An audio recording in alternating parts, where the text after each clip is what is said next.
Ça y est, je retrouve un peu mon compte, donc c'est top.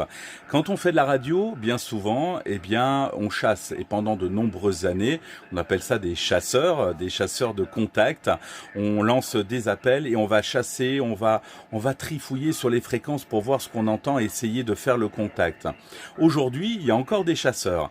Mais c'est un petit peu plus simple puisqu'on utilise des clusters pour pouvoir tout simplement aller voir qui y a et où. Et tout ça grâce à l'informatique. On jette un œil. Alors là, on est en train clairement d'entendre le Costa Rica qui discute avec l'Angleterre. Alors j'aurais pu le trouver simplement en tournant le VFO, en allant chasser et en les appelant.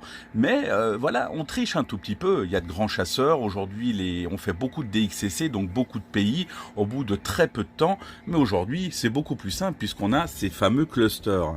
Alors là, on est sur un groupement de clusters sur Log4j, qui est donc le logiciel qui est utilisé par énormément de radio-amateurs.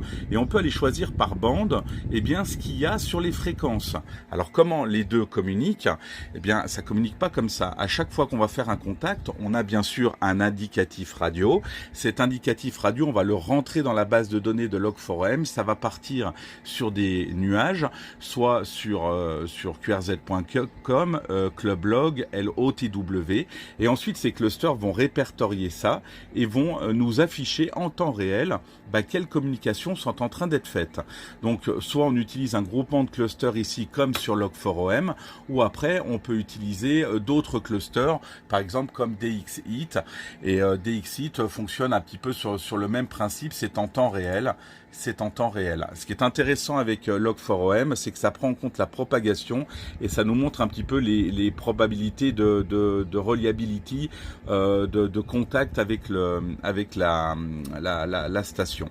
Donc voilà. Donc je le répète, pour ceux qui ont suivi la vidéo jusqu'ici et qui ne savent pas de quoi je parle, un transceiver radio, une grande antenne à l'extérieur et puis simplement un micro comme ceci ou comme ceci, et ça permet de communiquer sur notre belle terre.